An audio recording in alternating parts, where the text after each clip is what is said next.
Bienvenidos amigos a Self Questions, el programa donde creemos que el que no salte no va para el cielo. ¡Comenzamos!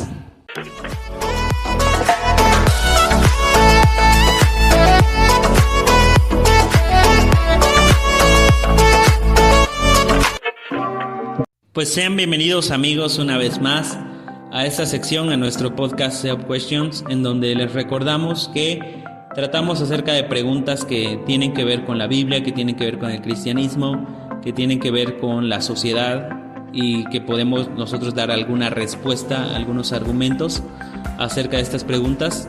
Sabemos que muchas de ellas incluyen una extensa información y lo que podemos dar en esta sección esperamos que sea de ayuda para algunos de ustedes que anden buscando respuestas. El día de hoy tenemos una pregunta muy controversial, que hasta el día de hoy ha sido motivo de controversia. Nos han enviado y la pregunta es un poco específica. Dice: ¿es válido abortar cuando el bebé es producto de una violación o cuando no puedo darle una buena calidad de vida? ¿Es válido abortar? Es específica porque quiere decir que no es válido abortar cuando no son esos dos casos, pero tiene dudas si es abortar cuando el bebé es producto de una violación o no tiene una buena calidad de vida. Déjame dejarte algo en claro. No es válido abortar en ninguna situación. Ese es mi punto de vista. No es válido abortar en ningún caso. ¿Por qué? Vamos a ver qué dice, por ejemplo, la Escritura. La Escritura, si bien la Biblia, como algunos dicen, no dice nada específicamente acerca del aborto de este tipo, de la pregunta, hablando de la pregunta, o tan específico como conocemos hoy el aborto. Eso es cierto, la Biblia no trae casos así específicos, pero la Biblia da algunos principios que nos hacen creer que Dios está más a favor del ser pro vida que pro aborto. La Biblia reconoce el valor sagrado de la vida, de hecho, desde el seno de la madre. Tanto en el Antiguo como en el Nuevo Testamento, el aborto no figura como una elección para las mujeres. Las mujeres no tenían derecho a decidir abortar. En una cultura como la judía, en la que la cultura era el patriarca, el centro de todo, de la familia, en una cultura patriarcal, se imponían ciertas leyes sobre las mujeres. Las mujeres en una sociedad judía antigua no eran consideradas como personas, para empezar. Las mujeres eran como una posesión en la casa de un hombre. De hecho, muchas de ellas eran enlistadas junto con los animales o las pertenencias de un hombre. Recuerden ustedes, por ejemplo, en Éxodo, capítulo 20, en donde está el mandamiento no codiciarás. Dice: no codiciarás la casa de tu prójimo, no codiciarás la mujer de tu prójimo, ni su siervo, ni su criada, ni su buey, ni su asno, ni ninguna cosa alguna de tu prójimo. Éxodo 20:17. Vean que las mujeres las ponen al mismo nivel que un buey, que un siervo, que un asno, que alguna cosa. Pero en la Escritura, las mujeres tenían valor dando hijos, siendo fértiles.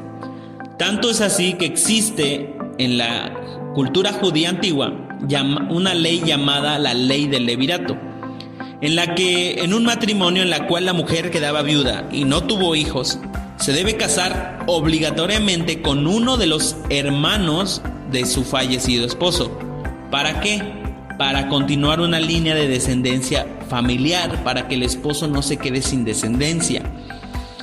Esta medida protegía a las mujeres de vivir en un anonimato o en una marginación en el que vivía una mujer sin hijos. Ojo, esta era la cultura patriarcal judía antigua. La mujer tenía valor como mujer siendo madre. De la misma manera, el hecho de que una mujer tuviera hijos muertos o abortados era un sinónimo de tristeza, de alguien maldecida por Dios. Por eso, La fecundidad, la fertilidad desde Génesis y en todo el Antiguo Testamento es una prueba de tener la bendición de Dios sobre ti como mujer y familia. De hecho, en Deuteronomio 28, cuando se habla de las bendiciones, el Señor le dice así al pueblo de Israel: vendrán sobre ti todas estas bendiciones y te alcanzarán si oyes la voz del Señor tu Dios. Bendito el fruto de tu vientre. Vean que para Dios el hecho de ser bendecido es bendecir el vientre también. La esterilidad de la mujer, por el contrario, se consideraba una maldición o un castigo. ¿Recuerdan ustedes, por ejemplo, Jacob diciéndole a Raquel que él no era Dios, que le había impedido a Raquel tener hijos? En libros como el profeta Oseas se declaran maldiciones sobre pueblos rebeldes, sobre el pueblo rebelde de Israel. Y Oseas dice: dales, oh Señor, lo que les has de dar, dales matriz que aborte. Y cuando se habla, por ejemplo, en el libro de Éxodo, acerca de quitar las maldiciones sobre el pueblo de Israel, el Señor le dice a Israel: mas el Señor vuestro Dios van a servir, y Él bendecirá tu pan y tus aguas, y yo quitaré toda enfermedad de en medio de ti, y no habrá mujer que aborte ni estéril en su tierra. Porque la esterilidad e incluso el perder bebés en el vientre o abortarlos eran sinónimos de maldición. En el Antiguo Testamento vemos que Dios aprecia la vida desde antes de nacer. Por ejemplo, tenemos casos como el profeta Jeremías, en donde se dice: antes de haberte formado en el vientre, ya te conocía. Antes de que nacieses te había consagrado a ser profeta. Este texto nos da a entender que el Señor considera y valora la vida de Jeremías desde el seno materno, desde ahí.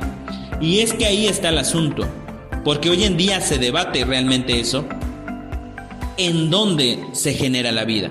¿Cuándo se genera la vida? ¿En dónde inicia la vida? Algunos dicen que cuando tienes la capacidad de sentir, entonces ahí se aprecia la vida. Otros dicen que cuando tienes la capacidad de razonar, que ahí es realmente cuando se inicia la vida. En el caso de la Biblia tenemos casos que hablan acerca del inicio de la vida. Por ejemplo, en el Salmo 139 tenemos una referencia al inicio de la vida dentro del vientre de la madre. El salmista dice: porque tú has formado mi cuerpo, me has tejido en el vientre de mi madre. Por lo tanto, de esta manera vemos que Dios le da el valor a la vida desde antes del nacimiento. Algunos piensan que la vida es cuando ocurre cuando tú eres capaz de relacionarte con personas. Pero eso solo significaría que personas que están en una muerte cerebral o en un coma, significa que ellos no están vivos. Entonces es muy peligroso cuando empiezas a trazar líneas sobre en dónde comienza la vida, porque muchas de estas líneas pueden ser comparadas con casos de enfermedades en otras personas adultas. En el Nuevo Testamento se pueden encontrar textos que hablan de la vida dentro del vientre de la madre. Por ejemplo, en el Evangelio de Lucas, cuando hablamos de la vida de Jesús, el ángel anuncia que María va a tener un hijo y le va a llamar por nombre Jesús, porque él tiene una misión. También vemos casos en Lucas como el nacimiento de Juan el Bautista saltando dentro del vientre de su madre, y su madre fue llena del Espíritu Santo. Si bien decíamos hace rato, la Biblia pues no revela una postura explícita frente al aborto, no se puede interpretar a partir de sus textos la importancia que tiene para los cristianos la vida desde el nacimiento, pero sí presenta principios que podemos nosotros crear a partir de estos textos. Ahora les voy a leer algunas oposiciones bíblicas de movimientos incluyentes, progresistas que últimamente han estado saliendo. Estos movimientos son personas que dicen que sí se puede ser cristiano, creer en Dios y a la vez ser pro aborto, pro gay y todas estas cosas.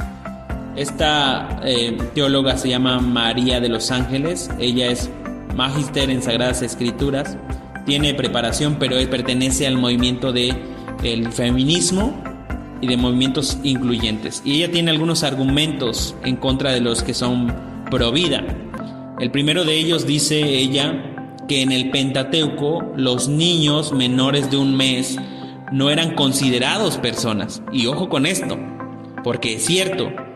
Por eso muchos de los niños no ingresaban en el registro de los censos judíos. Los niños no eran considerados personas, y todos nosotros sabemos esto también y lo hemos predicado alguna vez. Cuando Jesús en Marcos le llevan a algunos niños y los discípulos los hacen a un lado porque no eran consideradas personas, estaban al nivel de las mujeres también, marginadas. Pero nosotros podemos decir algo a este argumento. Si bien efectivamente en una sociedad patriarcal los niños no eran considerados personas, Jesús nos vino a cambiar este paradigma. Jesús le dijo a sus apóstoles: dejen que los niños vengan a mí, porque de los niños es el reino de los cielos. Y el mismo Jesús puso a un niño como ejemplo. El mismo Jesús dijo que los niños no deberían ser como los fariseos, sino que los fariseos debían ser como niños, y los discípulos debían ser como niños, y cualquiera que no se hiciera como un niño no puede entrar en el reino de los cielos. Jesús le vino a dar esa revolución a la vida de los niños. Él sí le dio una importancia a los niños. Debería pensar más la que hizo este argumento a favor del aborto, porque Jesús, siendo Dios, le dio un lugar a los niños, lugar que no tenía. El argumento número 2 que ella usa es un pasaje en Éxodo capítulo 21, en donde se habla de una riña, una pelea entre 2 hombres, y uno de ellos hiere a la mujer del otro que estaba embarazada. Y para ella, en este pasaje, el feto no se consideraba un ser vivo, y por eso no se castigaba al culpable con la muerte. Pero si analizamos el pasaje detenidamente, vamos a ver lo que dice Éxodo 21, 23. Si unos hombres en el curso de una riña dan un golpe a una mujer encinta y provocan el parto sin más daño, el culpable será multado conforme a lo que imponga el marido, mediante un intermediario. Pero si resulta daño, darás vida por vida, ojo por ojo y diente por diente. Este texto nos está diciendo que si el hombre que hirió, que si la mujer que fue herida tiene un parto prematuro, y agrega sin daño, un parto sin daño, el culpable va a ser multado, lo que se imponga por el marido. Pero si sí resulta un daño, ¿qué significa esto de dañar? O sea, es un parto pero con daño. ¿A qué se refiere este daño? Habla acerca del daño del bebé. Y dice: darás vida por vida. Esto indica claramente que Dios considera a un bebé dentro del vientre de su madre del mismo modo que lo hace con un ser humano plenamente desarrollado como adulto. Y el cristiano debe considerarlo también así. El aborto no es un asunto de elección en los derechos de la mujer, porque mucho se habla hoy en día acerca de los derechos de la mujer, pero poco se habla acerca de los derechos del bebé en el vientre. ¿Dónde quedan los derechos de esa vida? El siguiente argumento de esta teóloga es otro pasaje en Números capítulo 5, versículo 11, en donde se menciona acerca de un ritual practicado por el sacerdote, el sumo sacerdote. Si no lo han leído, vayan a leerlo. Este caso es la que habla acerca de un esposo que tiene sospechas de que su esposa le ha sido infiel, pero no puede comprobar esa infidelidad ni por testigos ni por nada. Entonces este hombre, dentro de él surgen celos, y lleva a su esposa, por estas dudas, delante del sumo sacerdote, en donde se practicaba un ritual que consistía en obligar a esta mujer a tomar aguas amargas para amargarle el vientre. Esta mujer debía tomar estas aguas amargas. Lo que dicen muchos es que estas aguas amargas tenían el propósito de practicar un aborto interno, por si algo ya se había formado, si el hombre con el que había sido infiel habían tenido relaciones. El propósito era eliminar el fruto de esa relación. Recordemos algo. Tanto en Levítico como en Deuteronomio nos dice que tanto un hombre y una mujer que han sido sorprendidos en adulterio, los dos deberían ser castigados con la lapidación. En la Biblia no hay diferencia entre el adulterio de un hombre y una mujer. Ambos deben ser lapidados, hombre y mujer. En este caso, el pasaje del ritual de los celos, del sacrificio por celos, si la esposa resultaba inocente, era liberada de ese castigo. Si resultaba culpable, entonces el fruto de esa infidelidad era muerta. Pero pensemos un poquito.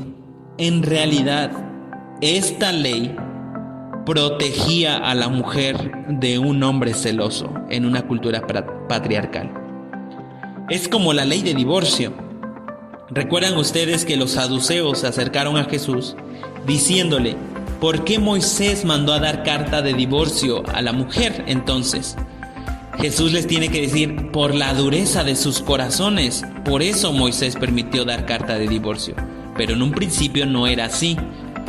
Veamos esta ley del ritual de los celos como una ley parecida a la del divorcio. Esta ley protegía a la mujer de un hombre celoso. Entonces, esa sería una buena respuesta a este argumento. Para ella, su conclusión es que en la Biblia no hay ninguna página que condene el aborto, porque el aborto no era considerado un pecado ni crimen en la ley mosaica. El segundo argumento que ella tiene es que tampoco hay un momento determinado para indicar el comienzo de la vida humana en la Biblia. Pero como ya vimos en el Salmo 139, sí existe la referencia a que Dios ve a una persona aun cuando se está formando en el embrión. Ella dice que el argumento más fuerte que los fundamentalistas, así les llama a los a favor de la vida, los fundamentalistas religiosos tienen contra el aborto, es el 5º mandamiento de Éxodo 20, no matarás. Pero ella dice que este mandamiento no era de aplicación universal. ¿Por qué? Porque se podían matar a los extranjeros, a los que eran considerados enemigos del pueblo de Israel. Se podían matar a las mujeres adúlteras. Y en la Biblia hay muchos textos que hablan en el que el mismo Dios manda matar a mujeres, a niñas, a niños, a varones adultos. En la Biblia sí hay estos textos, ella dice. En el Nuevo Testamento hay 3 citas bíblicas, dice, continúa, en las que Dios de manera directa castiga con la muerte a los inocentes. Y ella dice que el ejemplo más fuerte, más contundente es el de Dios mismo, enviando a Jesús, a su propio Hijo, a morir. Pensemos un poquito en lo que ella dice. Es cierto, y debemos los cristianos, esta es una exhortación a todos los cristianos, debemos de crear argumentos mucho más fuertes que simplemente usar el 5º mandamiento: no matarás. Porque es cierto que Dios mandó a matar a enemigos de Israel y de las poblaciones a mujeres, a niñas, a niños y a varones adultos. Pero no hay ningún caso en el Antiguo Testamento que se mande a matar bebés en el vientre. Más bien, matar bebés en el vientre de las mujeres era una práctica de naciones paganas. Dios nunca mandó a hacer eso. Sí, Dios mandó a castigar, a matar a personas, pero eran por castigo, por justicia a la vida, a la manera en la que ellos vivían, Recordemos que Dios es un Dios que castiga con la muerte a gente que se ha rebelado en contra de Él. En el tiempo del Antiguo Testamento vemos muchos ejemplos de esos. Y hoy en día creo que también lo vamos a vivir en un futuro. Estos son algunos de los argumentos que esta mujer utiliza a favor del aborto. Y pensemos en otros más que normalmente nosotros nos topamos en la vida cotidiana. Uno de los argumentos más famosos en contra de la posición cristiana sobre el aborto. Muchas personas dicen lo que nos pusieron en la pregunta: ¿qué sucede en casos de violación o incesto? Conocemos nosotros casos de personas que han abusado de niñas de 14, 12 años, 13 años, casos de incesto, sus propios papás, sus propios tíos, o casos de violación? Es la pregunta, es una pregunta seria, importante. Y déjenme dejarles algo en claro. Creemos que la persona que ha violado merece castigo. Es horrible pensar en este tipo de delito. Es horrible para la mujer quedar embarazada como resultado de una violación. Peor resultado de una violación producto de un incesto. Pero así de horrible también es asesinar a un bebé en tu vientre. Así, de la misma manera, es horrible asesinar a un bebé en el vientre.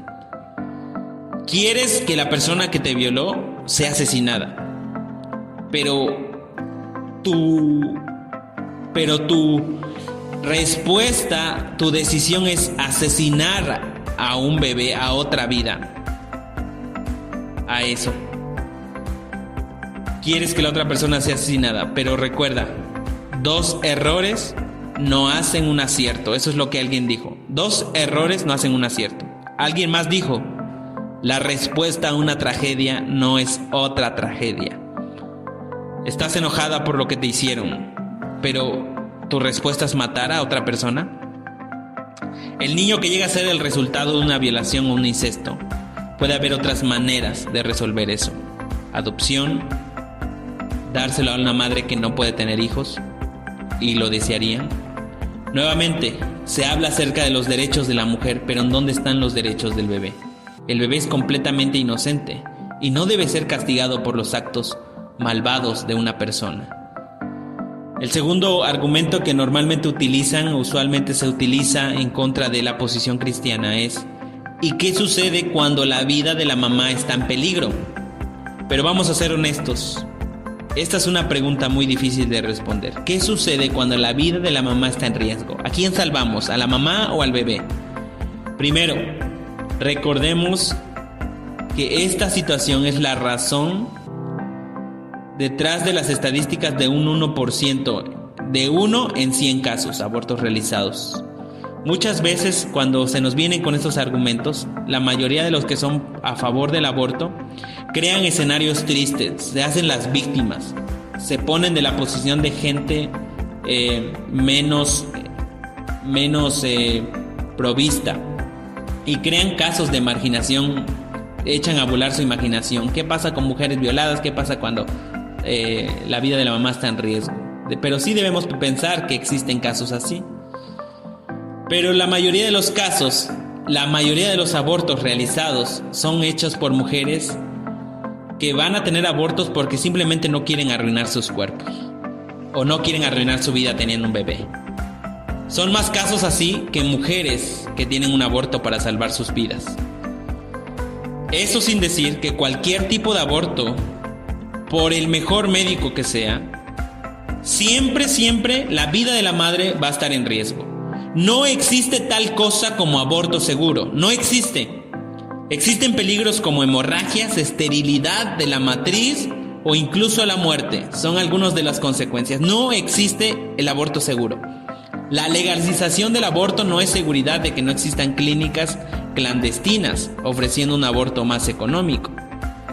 El 99% de los abortos hechos en el mundo involucran a mujeres que simplemente no quieren tener un bebé. Menos del 5% de los abortos son por razones de violación, incesto o riesgo por la salud de la madre.